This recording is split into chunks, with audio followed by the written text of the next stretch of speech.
Camilla thought the brooch was hers to give away. The presentation box had already been prepared.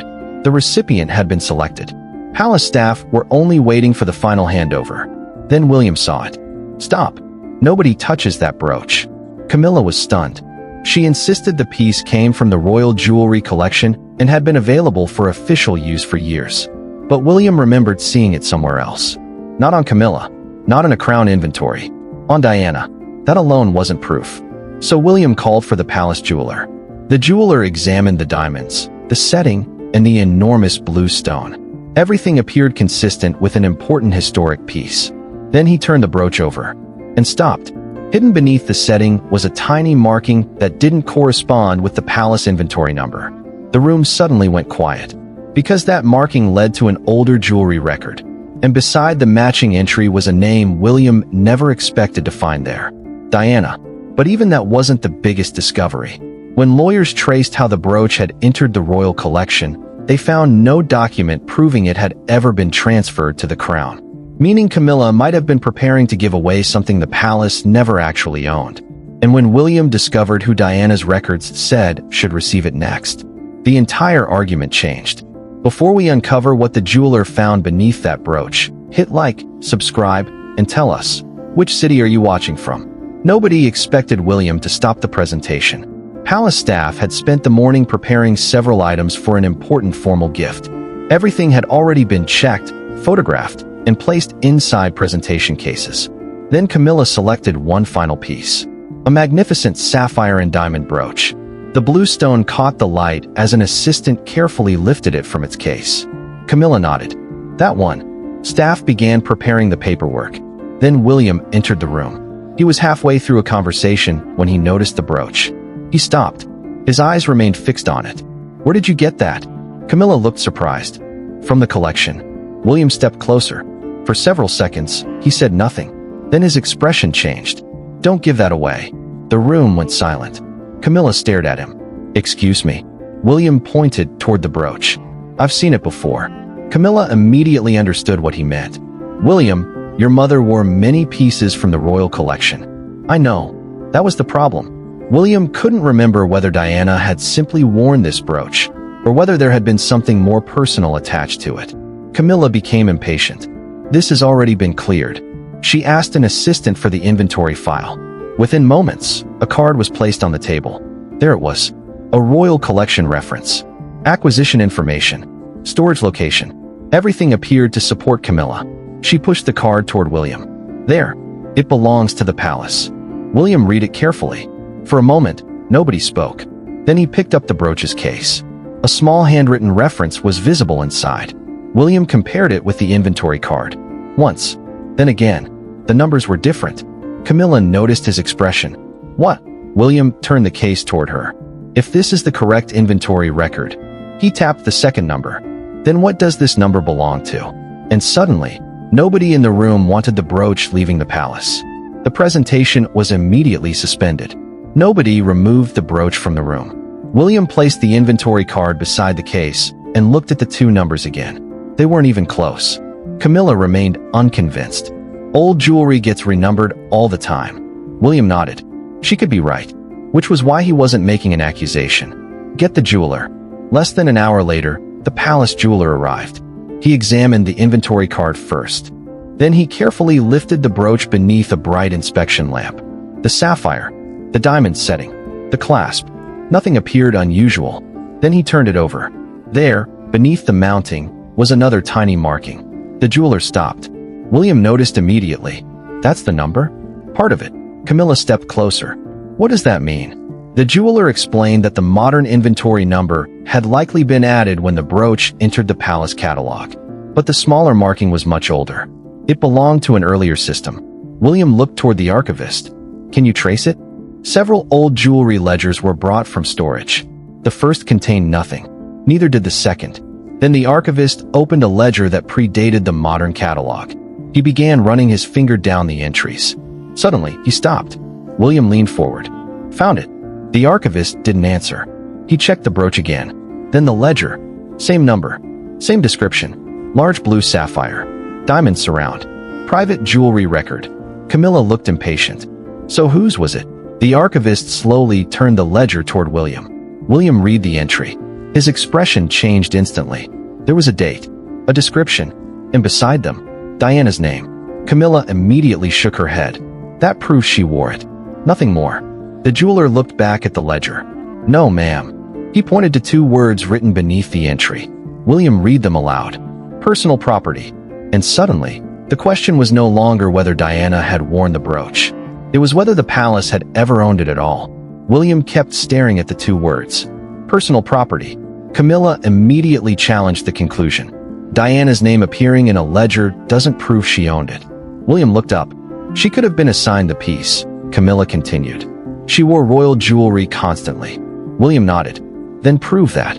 That changed the investigation. The archivist returned to the ledger and examined the entries surrounding Diana's. Pieces borrowed from the royal collection were marked differently. Some contained return dates. Others included collection references. But beside the sapphire brooch, there was none. Instead, the entry carried a private property classification. William asked for every document connected to the number. An older folder was retrieved. Inside were repair invoices, photographs, and a jewelry insurance record. Then the palace jeweler found something important. This predates Diana. William turned. What does? The brooch. The jeweler placed an old repair record on the table. The sapphire piece had existed years before it appeared under Diana's name. Camilla immediately leaned forward. So Diana wasn't the original owner? No, the jeweler replied. For the first time, Camilla appeared relieved. If the brooch had belonged to someone else first, perhaps Diana had merely received it temporarily. William wasn't convinced. Who owned it before her? The archivist searched the older record. A name appeared, then a notation beside it. Private family transfer. William's expression changed again. This wasn't a crown jewel being lent from one royal woman to another. The paperwork suggested the brooch had moved privately between individuals. Camilla looked toward William. Transferred to Diana? That's what we need to establish. Then the lawyer noticed a reference number at the bottom of the page. It pointed to a separate transfer document. Minutes later, that document was located. William opened it. The description matched. The gemstone matched. The identification number matched. Everything seemed ready to settle the question. Until William reached the bottom. The line confirming transfer into the royal collection was there.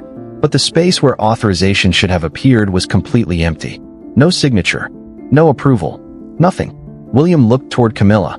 Because they had just found the document that was supposed to prove the palace owned Diana's brooch. And nobody had ever signed it. The missing signature changed the mood instantly. Until that moment, Camilla could argue the brooch had simply moved from Diana's possession into the royal collection. But without authorization, nobody could prove that transfer had ever happened. William looked at the jeweler. Start from the beginning. The jeweler spread the oldest records across the table. The sapphire brooch had existed long before Diana wore it. Its setting had been altered twice. The clasp had been repaired. And decades earlier, the central sapphire had been reset inside a new diamond surround. Then he produced an old photograph. William leaned closer. Same oval sapphire. Same diamond pattern. Same distinctive setting. But Diana wasn't wearing it. Another woman was. Camilla pointed toward the photograph. So who is she? The archivist checked the accompanying record. The woman belonged to an earlier branch of the extended royal family.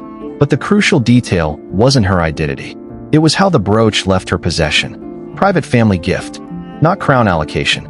Not royal collection transfer. A personal gift. William immediately asked. To Diana? The jeweler nodded toward another record. The dates aligned.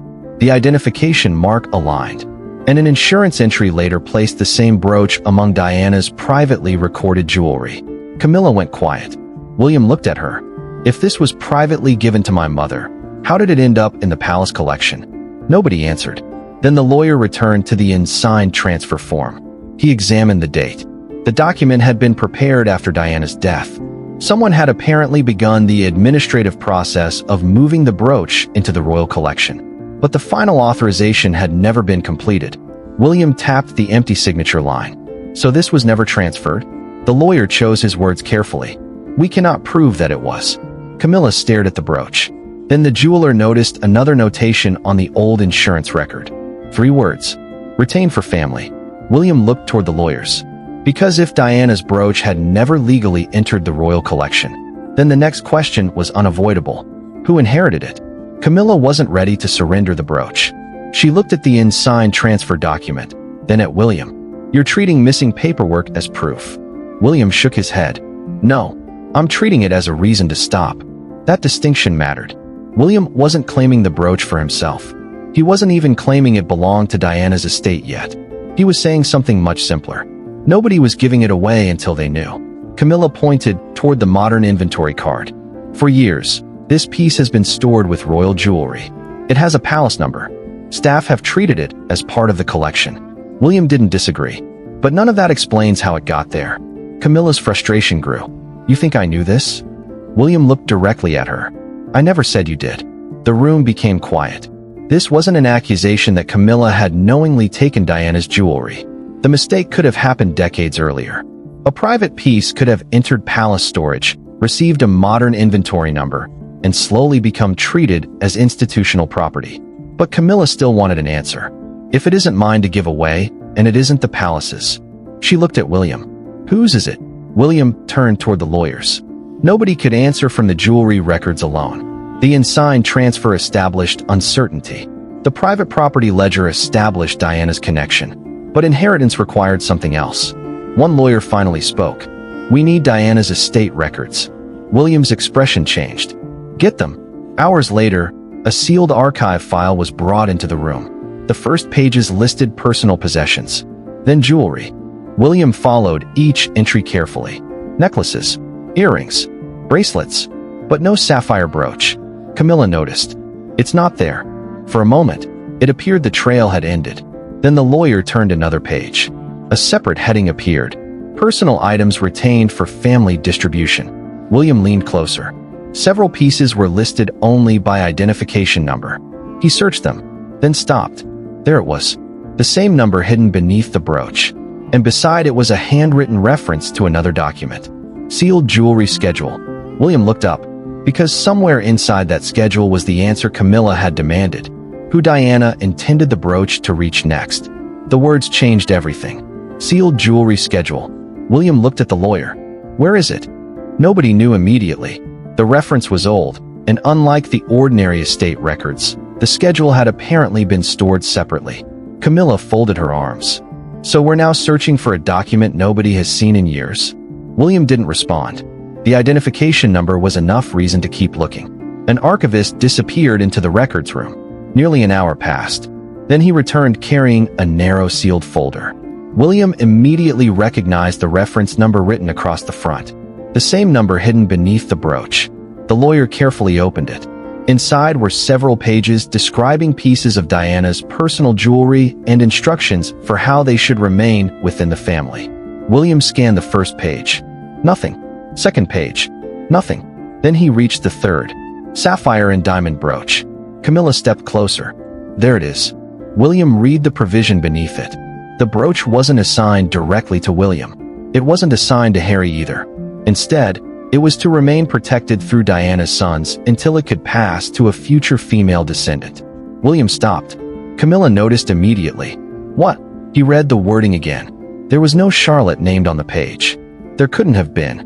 Diana died years before Charlotte was born. But the instruction was unmistakably forward-looking. The lawyer explained carefully. "This doesn't automatically establish that Princess Charlotte owns it today." William nodded. He didn't want assumptions. Then what does it establish? That the brooch wasn't intended to leave the family. Camilla slowly looked toward the presentation box she had prepared earlier. The significance was obvious. Hours ago, she had been seconds away from giving away a piece that the records now suggested had specifically been preserved for Diana's descendants. William looked back at the schedule, then at the brooch. He had one daughter. But before anyone could reach a conclusion, the palace jeweler interrupted. There's another problem. He had been examining the clasp under magnification. Something had been changed after Diana's death, and whatever had happened to the brooch might explain exactly how it ended up inside the royal collection in the first place. The jeweler didn't look away from the clasp. William noticed the change in his expression immediately. "What did you find?" The jeweler placed the brooch beneath a stronger inspection light. "The clasp isn't original." Camilla frowned. "Jewelry gets repaired." "Of course. But this wasn't simply a repair. The jeweler showed William tiny marks around the mounting. At some point after Diana's death, the back of the brooch had been altered. A newer fastening mechanism had been installed. And during that work, something else had been added. The modern palace inventory number. William looked toward the archivist. When the repair records were brought back, they found the alteration. It had happened after Diana's death, the same period when the unsigned transfer document had been prepared. Camilla stared at the paperwork. So somebody believed it was joining the royal collection. Apparently, William said. But believing it doesn't make it true. The lawyer nodded. That was the problem. The palace had records proving the brooch was catalogued, records proving it was stored, records proving it was repaired, but they still couldn't find the one document that mattered most. Authorization from Diana's estate, transferring ownership. William turned toward the lawyer. Could someone simply have assumed it belonged to the palace? The lawyer hesitated. That's becoming a possibility. Camilla looked genuinely stunned. For years, the brooch may have been treated as royal property because everyone after the original mistake trusted the record before them. One assumption became another, then another, until nobody questioned it. William picked up the modern inventory card. So this number proves where it was stored. He placed it down, not who owned it. The jeweler nodded. Then he examined the original presentation case again. Something inside caught his attention. The velvet lining wasn't sitting flat. He carefully lifted one corner. Underneath was the edge of a small folded card. William leaned forward. What is that? The jeweler slowly pulled it free. Old handwriting covered one side. William recognized it almost immediately. And suddenly, the strongest evidence wasn't hidden on the brooch. It had been sitting underneath it for years. William recognized the handwriting before anyone said a word. The jeweler carefully unfolded the card. The ink had faded. One corner was damaged, but the writing was still clear enough to read. Camilla stepped closer. Is that Diana's? William didn't answer immediately. He took the card and examined it. He had seen that handwriting countless times. Private notes, birthday cards, letters. There was little doubt in his mind. But sentiment wasn't evidence. Have it authenticated. The archivist photographed the card while the lawyer began reading its contents. It wasn't a formal will. It wasn't a legal transfer document. It appeared to be something much more personal. A jewelry note kept with the brooch itself. The first lines described the sapphire piece. Then came words that made William stop. Keep within the family. Camilla looked toward the brooch. William continued reading. The note referred to the piece as something to be preserved rather than permanently surrendered to an institutional collection. That matched the sealed jewelry schedule. Two separate records. The same intention. Camilla sat down. So it was never supposed to be given away. The lawyer remained cautious. This strengthens that interpretation considerably. William looked toward Camilla. He wasn't triumphant. Hours earlier, she had genuinely believed she was selecting a palace-owned jewel. Now the evidence suggested everyone had been working from a mistake that had survived for years. Then the archivist returned with another confirmation. The handwriting characteristics matched authenticated examples from Diana's private correspondence. William looked down at the card again. The modern inventory number suddenly mattered far less. The brooch had been cataloged by the palace, stored by the palace, maintained by the palace. But none of those things proved the palace owned it. Camilla finally asked, "What happens now?" William closed the presentation box. Nobody gives it away. But he wasn't finished. He turned toward the lawyers. Remove it from general use until ownership is formally settled. Camilla looked surprised. You're taking it? William shook his head. No. Then came the distinction nobody expected. I'm making sure nobody, including me, can claim it until we know exactly who has that right. And that decision was about to force William to confront the most difficult question yet. Was the brooch actually Charlotte's? The question nobody wanted to answer was finally on the table. Did the brooch belong to Charlotte? William looked at the sealed jewelry schedule again. The language referred to a future female descendant. Charlotte appeared to fit that description. But William refused to turn an intention into a conclusion simply because it involved his daughter. Get a legal opinion. Camilla looked surprised. You still don't believe it? This isn't about what I believe. William pointed toward the brooch. If I'm stopping you from giving it away because ownership matters, I can't then hand it to Charlotte because I want the documents to mean something convenient. That silenced the room. The lawyers reviewed everything again. Diana's private property record, the unsigned royal collection transfer, the sealed jewelry schedule, and the handwritten note hidden beneath the presentation case. Eventually, the senior lawyer returned. The evidence strongly supports keeping the piece within Diana's family line. William waited. But determining Charlotte's present legal ownership would require a formal review. William nodded. That was enough. The brooch would immediately be removed from the general palace inventory. No royal would wear it. Nobody would lend it. And certainly nobody would give it away. Camilla looked at William. So you're taking it away from me? William shook his head. I'm taking it away from everyone. That answer surprised her. He wasn't claiming victory. He wasn't placing the brooch in Charlotte's jewelry box. He was protecting it until the uncertainty was resolved. Then the jeweler began returning the piece to its original case. He paused. There's something else. William looked over. The hidden card had left a slight impression in the velvet lining. Beneath it was another narrow compartment. The jeweler carefully opened it. Inside sat a tiny folded piece of paper. William unfolded it. Only a few handwritten words appeared. He read them once. Then again. His expression changed. Because unlike the inventory records, this wasn't about ownership. It explained why Diana wanted the brooch kept inside her family. And suddenly, Charlotte's connection to it became far more personal. William held the small note beneath the light. There were only a few lines, but they changed the meaning of everything they had uncovered. The note didn't discuss value. It didn't mention diamonds. It didn't even describe the sapphire. Instead, Diana had written about family. About certain possessions carrying memories that shouldn't disappear simply because one generation ended. William read the words again. The brooch wasn't meant to become a museum piece. And it wasn't meant to be traded from one royal collection to another. It was supposed to remain somewhere her children, and eventually their children, could still reach it. Camilla looked toward William. So this was never really about the jewelry. William shook his head. No, that was the final realization. The sapphire could be replaced. The diamonds could be valued, but the history attached to the piece couldn't. William looked toward the presentation box that, only hours earlier, had been prepared to leave the palace. Cancel the gift. Nobody argued. The jeweler carefully returned the brooch to its original case. William placed Diana's handwritten note underneath it exactly where it had been found. Then Camilla asked the question everyone was thinking. What will you tell Charlotte? William paused. He wouldn't tell his daughter the brooch belonged to her. The legal review wasn't finished. He wouldn't turn Diana's wishes into something the documents couldn't yet prove. Instead, when Charlotte eventually saw the piece, William gave her a simpler explanation. Your grandmother wanted this kept in the family. Charlotte looked at the sapphire. Why? William glanced toward Diana's note. So someone after her would still know its story. Charlotte didn't reach for the brooch. She looked at William instead. Then keep the note with it. William smiled. That was exactly what he intended to do. The investigation had begun because William shouted, "Don't touch that." But by the end, the reason had completely changed. He wasn't protecting a sapphire. He wasn't protecting its monetary value. He was protecting the one thing that could never be recreated once it disappeared. The story Diana had left attached to it.